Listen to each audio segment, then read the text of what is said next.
आप सभी का हमारे वीडियो में स्वागत है। और आज के वीडियो में हम चर्चा करने वाले हैं समूह की महिलाओं के जो फंड लेती हैं और उसका कोई व्यवसाय करती हैं, उसी की बात को लेकर के। और महिलाओं का, जैसे कि यहाँ पे बहुत सी महिलाएं कहती हैं कि दीदी हम क्या रोज़गार करें, और रोज़गार अगर करते हैं वो ना चला तो क्या करेंगे और पैसा कहाँ से अदा करेंगे। तो इसी जो है टॉपिक पे हम लोग आज के वीडियो में बात करने वाले हैं।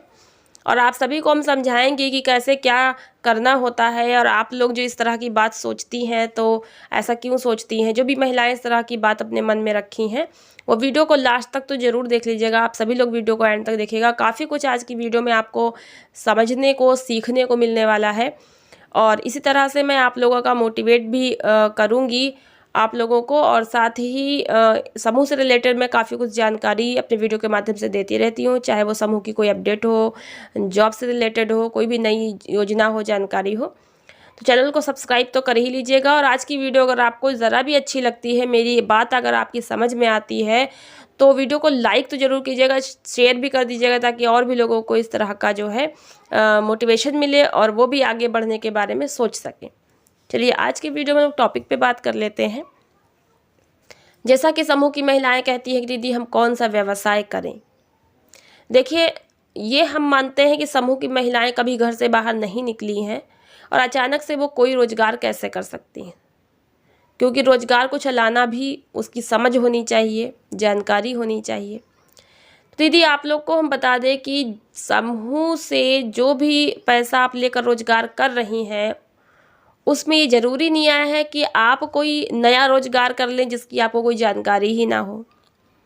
सबसे पहले तो आपको बता दें दीदी कि गांव में मैंने खुद देखा है कि कुछ महिलाएं मुर्गी पालती हैं और उस मुर्गी को बेचकर वो कुछ न कुछ पैसा कमा लेती हैं और अपने परिवार में ही अपने बच्चों को, परिवार को जो है अपना पालन पोषण में और खर्च करती हैं। और भी महिलाओं को मैंने देखा है जो कि बकरी पालन करती हैं और बकरियों को पालती हैं। और इन कामों में आप लोग रिस्क भी लेते हैं, कभी कभी मुर्गियां मर जाती हैं, बकरी भी मर जाती हैं और आपका पैसा खराब हो जाता है। तो जब आप समूह से नहीं जुड़ी थी तब भी तो आप ये काम कर रही थी। कोई मुर्गी पालन का काम करती थी, कर रही हैं, कोई जो है बकरी पालन का काम कर रही हैं। मैंने देखा है गांव में लोग घर पे एक मशीन रखी हैं, उस एक मशीन से ही अपना सिलाई का काम करती हैं। गांव के लोगों के कम रेट पर सूट भी सिलती हैं। मैंने देखा है गांव में कुछ महिलाएं जो हैं वो कढ़ाई का काम करती हैं, जो लेडीज़ सूट होते हैं उनमें कढ़ाई डिज़ाइनिंग का काम भी करती हैं। और कुछ महिलाएं जो है लिफाफे बनाने का काम करती हैं, कुछ महिलाएं छोटी छोटी दरी बनाने का काम करती हैं। ऐसे बहुत सारे रोजगार हैं जो कि महिलाएं पहले से कर रही हैं, वो समूह से नहीं जुड़ी थीं, लेकिन जब समूह से जुड़ गईं उसके बाद अब उन्हें फंड मिला तो उस फंड का वो उपयोग नहीं कर पा रही हैं, क्योंकि उनको लगता है कि अगर ये पैसा डूब गया तो हम कहाँ से वापस करेंगे। तो दीदी देखिए, हर व्यक्ति के अंदर एक हुनर होता है, उस हुनर से ही आप आगे बढ़ सकते हैं। उदाहरण के लिए, जैसे कि अगर आपके यहाँ बकरी पालन का काम होता है तो आप पहले से बकरियों के बारे में आपको नॉलेज है कि बकरी बीमार पड़ेगी तो हमें क्या खिलाना है, बकरी को क्या चारा खिलाना है, कितने समय पर हमें इसे चराने ले जाना है, सारी जानकारी आपको पहले से है ना। तो आप जब पैसा समूह से लीजिए तो बकरी पालन में ही लगाइए और बकरियां खरीद लिए और अपना आगे कारोबार बढ़ाइए, जिससे कि अधिक बकरियां होंगी, अधिक मुनाफा होगा और पैसा डूबने का रिस्क भी कम हो जाएगा, नहीं रहेगा। इसी तरह से मुर्गी पालन भी है। इसी तरह से जो महिलाएं सिलाई का काम करती हैं उनके लिए तो बहुत अच्छा है, क्योंकि आज के ज़माने में फ़ैशन का बड़ा क्रेज़ है, लोग फ़ैशन में कपड़े बहुत बनवाते हैं और इस वजह से अब गर्मी का सीज़न है तो कुर्तियाँ बहुत बिकती हैं। अगर आप अपने घर पे सिलाई करती हैं तो आपको कुर्तियाँ बनाना भी आता होगा, और अगर आपको कुर्तियाँ नई नई डिज़ाइन की बनानी है तो फिर आप यूट्यूब पे भी सर्च कर सकती हैं। बहुत सारी डिज़ाइनिंग, बहुत सारे स्टाइल नए नए आप सीख सकती हैं। अब आप क्या करें कि आप समूह से पैसा जो भी लिए हैं, 5,000 10,000 जो भी आपने शुरू में लिया है, पहले आप किसी भी कपड़े की दुकान से थोक में कपड़ा लीजिए, क्योंकि आप सिलाई का काम करती हैं, बात कीजिए वहाँ पे। और 2-4 पीस अपना बनाइए, शुरू कीजिए, डिजाइनिंग कुर्तियाँ बनाइए, ठीक है। अपने घर पे आप उनको रखिए, और जो भी सिलाई करने के लिए देने के लिए महिलाएं आती हैं, सूट सिलवाने के लिए आती हैं, उनको अपने बनाए हुए कुर्तियाँ डिज़ाइन के किए हुए दिखाइए। उनको पसंद आएगा तो ख़रीदेंगी। आप अपना मेहनताना, अपना जो भी सामान लगाया है वो सब जोड़ के रखिए, उसमें मार्जिन भी जोड़ लीजिए कि आप कुछ मुनाफा भी कमाएंगी। आजकल मार्केट में हर चीज़ अवेलेबल है, पैकिंग के लिए पन्नियाँ भी मिल जाती हैं, सब चीज़ें होती हैं। उसके बाद जो है आपने क्या करना है कि आजकल लेस, गोटा, सितारा, ये सब कुछ मिल जाता है, थोक से भी मिल जाता है। बस आपको थोड़ा निकलना पड़ेगा, जाना पड़ेगा, जानकारी करना पड़ेगा। और इस तरह से आप कुर्तियाँ डिजाइनिंग करके उनको सेल कर सकती हैं। और जब आपकी कुर्तियाँ लोगों को पसंद आने लगेंगी तो वो एक दूसरे को बताएंगे और ग्राहक आपके यहाँ आएंगे। अगर आपको और अच्छा काम चलाना है तो आप किसी रेडीमेड शॉप पे जा कर के वहाँ बात कर सकती हैं, अपनी कुर्तियाँ दिखाइए, उन्हें पसंद आएगा तो वो भी आपसे ले सकते हैं।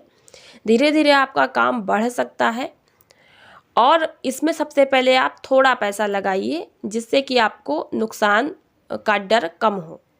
और जब आपका काम चल जाए तो धीरे धीरे आप इसमें और अधिक पैसा लगा सकते हैं। इसी तरह से अगर आपके पति का कपड़े रेडीमेड बेचने का कारोबार है, वो बेचते हैं, तो आप रेडीमेड मंगवा करके कपड़े बेच सकते हैं और उससे अच्छा मुनाफा कमा सकते हैं। जो महिलाएं अभी तक कोई कार्य नहीं कर रही थी, चूल्हा चौका में व्यस्त थी और कोई काम नहीं कर रही थी और रोजगार करना चाहती, तो आप थोड़े पैसों से काम स्टार्ट कर सकती हैं। मसाले पैकिंग करके आप बेच सकती हैं, क्योंकि मसालों की तो आवश्यकता सभी को होती है भोजन में, और ये तो आपका सेल होना ही होना है। आप अपने घर से थोड़े पैसों से इसको शुरू कीजिए, धीरे धीरे आपका काम चलेगा तो आगे बढ़ेगा। और इस तरह से आप और भी कई रोजगार कर सकती हैं। और YouTube पे बहुत सारे जो है रोजगार के माध्यम बताए गए हैं, जो गांव में महिलाएं हैं उनके लिए भी, जो शहर में हैं उनके लिए भी। तो किस किस तरह के व्यवसाय आप कर सकती हैं, आप YouTube पे सर्च कर सकती हैं। विभिन्न प्रकार के रोजगार आप करके और धीरे धीरे अपने आप को आगे बढ़ा सकती हैं। और यहाँ पर आपको बता दें कि ये रोजगार महिलाएं करें तो ज़्यादा अच्छा है, क्योंकि महिलाओं को सशक्त बनाने के लिए ही ये कार्यक्रम चल रहे हैं। और आप खुद सोचिए कि जो काम आप करने से डरती हैं, वो काम आपके पति भी तो करते हैं, वो भी तो रोज़ रिस्क लेते हैं। जो आपके पति मान लीजिए कोई शॉप करते हैं किसी चीज़ की, और शॉप को रोज़ खोलते हैं, तो क्या उनको पता होता है कि आज ग्राहक आएंगे या नहीं? लेकिन फिर भी वो रोज़ मेहनत से काम करते हैं। कभी आमदनी अच्छी होती है, कभी नहीं भी होती है, लेकिन पूरे घर का खर्च वो उठाते हैं। और समूह का यही तो उद्देश्य है कि महिला भी इन सब चीज़ों को सीखे और आगे बढ़े, उसके अंदर से भी ये डर निकल जाए कि वो ये काम नहीं कर सकती। वो सब कुछ काम कर सकती है अगर मेहनत से किसी चीज़ को ठान ले। तो दीदी, आप सभी लोग मेहनत से काम करके आगे बढ़ सकती हैं। थोड़ी मुश्किलें आएंगी तो आप उसको पार करने का रास्ता ढूंढिए। आप अपने मन में एक ही बात सोचिए कि मुझे ये बिजनेस करना है, इसको आगे बढ़ाना है। तो हमारा जो मन है उसको करने के नए नए तरीके खुद ही सोचने लगता है, और धीरे धीरे हम लोग आगे बढ़ते हैं। कुछ गलत होता है तो हम सोचेंगे चलो ये गलत हो गया है, आगे कुछ अच्छा होगा, तो ऐसे करते हैं। इस तरह से धीरे धीरे हम लोग ऐसे अप डाउन होते होते आगे बढ़ ही जाते हैं। बस हमें मेहनत से काम करना होता है। इसीलिए तो कहा गया है वर्क इज़ वर्शिप, कर्म ही पूजा है, और कर्म का ही फल मिलता है, कोई चमत्कार नहीं होता है। कर्म करने से ही आपको फल मिलेगा। एक बात और कहना चाहूँगी, एक मेरे व्यूवर थी, उनका कमेंट कुछ दिन पहले लगातार आ रहा था, और उनकी सास उनको बाहर निकलने नहीं देती थी। कुछ काम करना चाहती हैं वो भी नहीं करना दे रही हैं। तो इस तरह की अगर कोई समस्याएं हैं तो प्लीज़ दीदी, स्त्री की दोस्त भी तो है। अगर आप अपनी बहू को ज़्यादा दबाव में रखेंगे, कुछ करने नहीं देंगे, तो इसका असर आपके बेटे पर भी पड़ेगा। आर्थिक रूप से दोनों कमज़ोर होंगे तो आप भी कमज़ोर होंगे। बेटा बेटी या बहू में कोई फ़र्क नहीं होता है।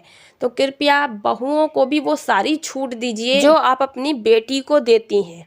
अगर आपकी बहू को भी वो सारी आज़ादी मिलेगी जो आपकी बेटी को आप दे रही हैं, तो आपकी बहू भी हो सकता है बहुत आगे निकल जाए, विकास कर जाए, और उसके विकास करने से आप ही के घर का नाम रोशन होगा, आपका नाम रोशन होगा, और उसका जब सम्मान होगा तो आपका भी सम्मान होगा और आप भी उसके साथ सम्मानित की जाएंगी, साथ खड़ी होंगी, कितना सम्मान मिलेगा। तो आज की वीडियो से आपको आशा करती हूँ काफ़ी कुछ समझ में आया होगा, सीखा होगा और मन में ठाना होगा कि आप सभी को भी कुछ न कुछ करना है, विकास करना है, आगे बढ़ना है, अपने बच्चों को भी आगे बढ़ाना है। तो मिलते हैं नेक्स्ट वीडियो में नई जानकारी के साथ। धन्यवाद।